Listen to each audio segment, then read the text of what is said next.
people debate it, how much people discuss it.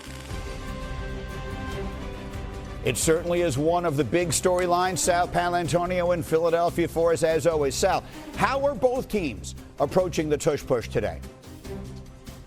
Well, Michael, let me take you behind the scenes of what happened this week.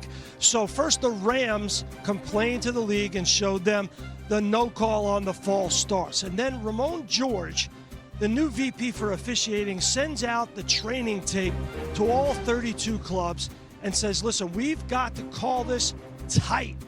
Tells it clubs that, tells the officials that. Brad Rogers is the official today for this game against the Philadelphia Eagles and the Los Angeles Rams. And Brad Rogers called 4 false starts in his only other game that he refereed. That was Washington and Green Bay on the Thursday night game. There will be a replay official and replay assistant. It is up to the down judge and the line judge to call false starts in close circumstances like this. But as Troy Vincent reminded me in an email last night, he's the, of course, VP of game operations. He said, you know, the booth and the game day operations in New York cannot throw a flag on the field. So it's up to Brad Rogers and his officiating crew. And the Eagles absolutely love this. As Adam Schefter said, it's unstoppable.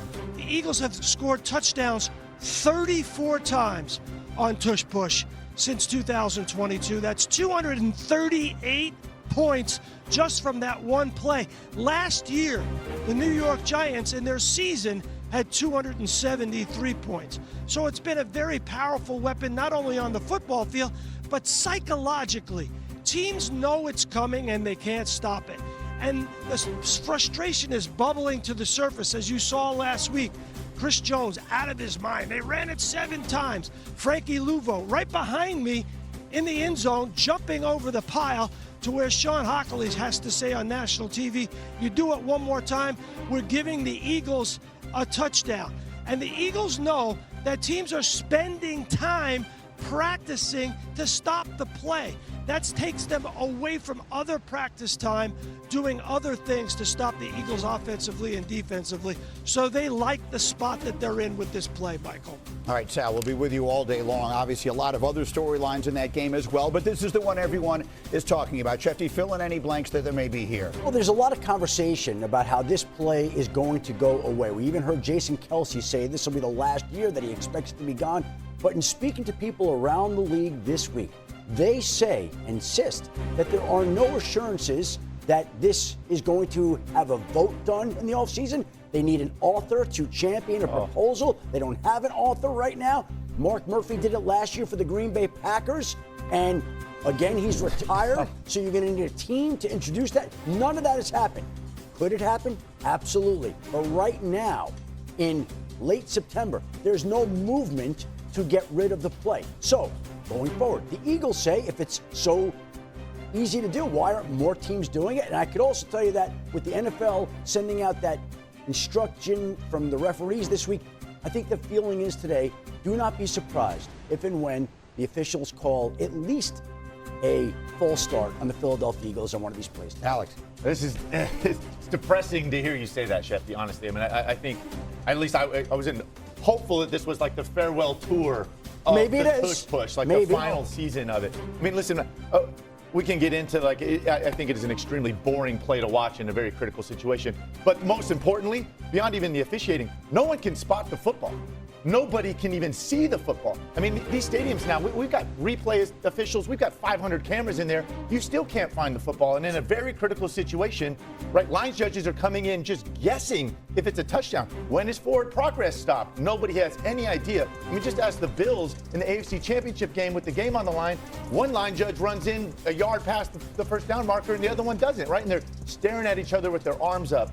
Again, it is impossible to determine in the most critical situations. Officiated properly. Where's the ball? If there's a false start, call the false start. But I'm telling you, this is the biggest flex in sports. I'm telling you, because the Eagles, everyone in the stadium knows, the team knows, they prepare it, and they still can do it. It's an advantage because their players are tougher. The essence of football is violence, all right? It's pushing someone out of the way.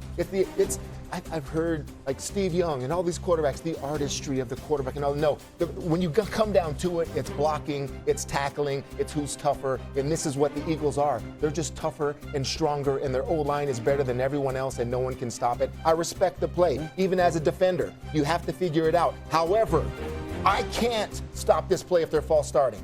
Because I'm in a 4-point stance and I'm looking inside at that ball, and then this guard comes and hits me in the back of the neck when I haven't seen him move. That's what has to stop. That's it in a nutshell. That's what's being taught.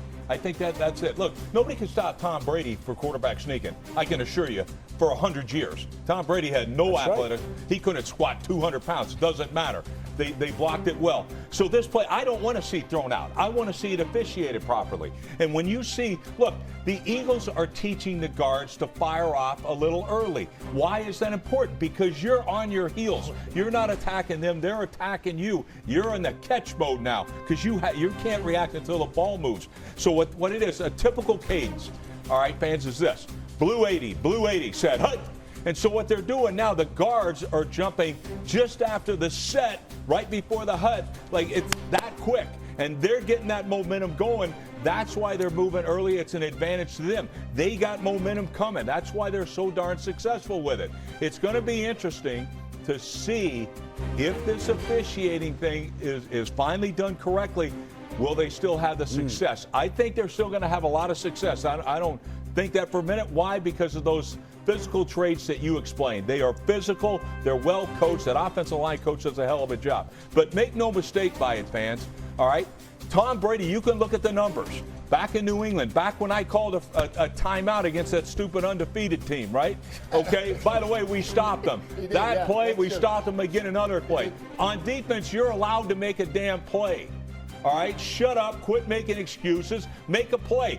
Bend those dang elbows, get a guy behind him, and roll your damn guys through there. Let's go. Yeah, I think today in this game, the microscopic lens will be on the officiating and the tush push. I think me going forward, will they still keep the same officiating going down the road. Like you said, late in the game is when Philadelphia's tush push really hurt teams. I just want to see later in the season, are we still keeping the same rules as how we're going to officiate that play? Last thing here on this note, listen, this was pushing the runner forever was illegal, right? So this isn't something that's been around in football for a long, long time. And to the Brady note, listen, Tom Brady was great at QB sneaking because he only did it in optimal looks. They were an offense that had double calls. So if you put a bunch of big guys in there, they handed the ball off outside and had to take risk in handing the ball off 4 yards deep. It's different with Eagles. They do not care what you line up in because they take all these advantages, right? There is no more neutral zone, by the way. We've just lined up on the football. What happened to the neutral zone? We don't enforce that anymore. And then obviously even jumping the count. So